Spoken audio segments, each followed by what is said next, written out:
So we have part 2 of solving multi-step equations, section 2.5.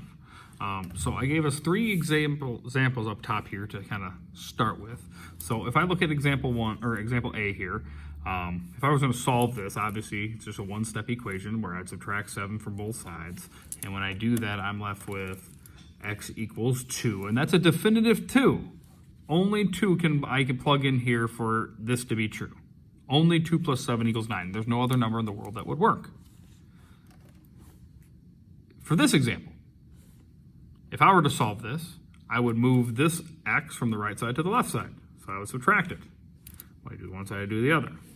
And when I do that, these x's cancel out, those x's cancel out. I'm left with 15 equals 30, which obviously is not true. So I've noticed something here. I noticed on this one, I got one solution, and one solution only is going to help me. It's the only thing in the world that's going to work. For this one, nothing's going to work. There's no number that I can plug in for x on both sides to have this balanced out. So this is called a null set or no solution. Nothing's going to work. Example C, well, first of all, what we learned in the first part of this lesson is we need to simplify. Left side, nothing happens. On the right side, I have to simplify by using the distributive property. So 2 times x is 2x, 2 times 3 is 6. Then I would move my 2x from the right side to the left side. So I subtract 2x from both sides. And when I do that, I'm left with 6 equals 6, which is identity. That's what that means. I have identical terms on both sides of the equation. I have it here. I could have seen it there. What that means is all real numbers. Any number I could plug in for x on both sides and they'll be balanced out. That's what can also happen when I'm solving equations. We're very used to the one solutions. This stuff also will occur.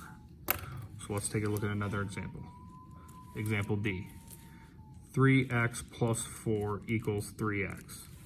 All right, so I'm going to move this variable over here. So we have the variables on one side and the constants on the other. So we'll subtract 3x.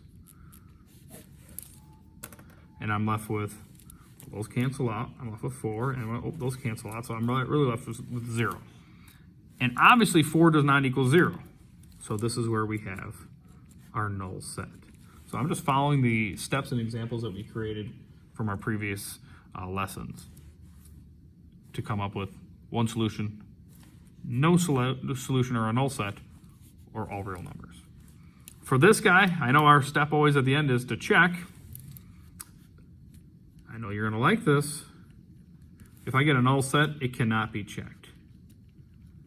You just go with it and hope you didn't make any mistakes. E. 6 parentheses x minus 3 plus 10 equals 2 parentheses 3x minus 4. Got a lot going on here. We need to simplify the left side, then simplify the right side. All right, so I'll distribute, and I go 6x minus 18 plus 10. Over here, I'll distribute again. 2 times 3x is 6x minus 8. I'm not just done simplifying yet because I have to combine these like terms on the left side. Negative 18 plus 10 is negative 8. Bring down my 6x. I didn't do anything on the right side. I have 6x minus 8. At this point, you may see it. You may not, though. So continue with your process. So I'm going to subtract 6x from both sides to move this 6x over here.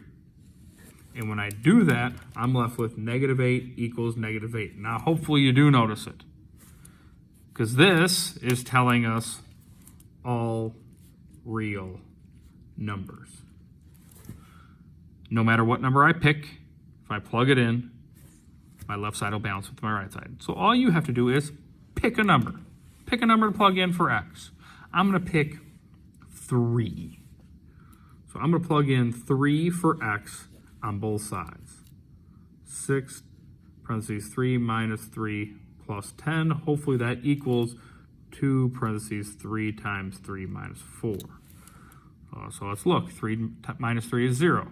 0 times 6 is 0. 0 plus 10 is 10.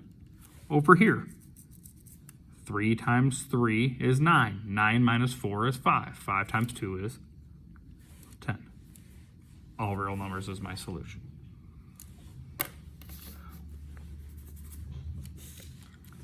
Example F. 5x plus 10 equals 2 parentheses x plus 5. Now, this part people get a little bit confused here. All right, so follow me through. Simplify. Nothing on the left side, but the right side we have parentheses that we have to get rid of. So 5x plus 10 stays the same on the left. It becomes 2x plus 10 on the right. You may look at this and say, ooh, this looks like a null set. Now let's work through it still. Let's move all the variables to the left side. So I'm going to subtract 2x. Subtract 2x. When I do that, I'm left with 3x plus 10 equals 10. You may say to yourself, ooh, this looks like a null set. Well, let's keep working. I'm going to subtract this 10 to move it over here to get the variables on one side, the constants on the other. When I do that, I'm left with 3x equals 0. You might be saying, ooh, that tells me this is a null set. No, keep working through it, because if I divide both sides by 3, I'm running out of room here, 0 divided by 3, that's okay. That can happen. I just get x equals 0. That tells me if I plug in 0 here, when I check, my left side should balance with mine. 0 is a number. It can be a solution. Just because I get 0 as an answer doesn't mean that's a null set. That just tells me what the answer is. 5 times 0 is 0. 0 plus 10 is 10. 5 plus 0 is 5. 5 times 2 is 10. It balances out. Don't totally freak out when you see just kind of looking a little bit different. It might look a little bit different, but you can still get to the same spot. Your homework is assignment 019. Thank you.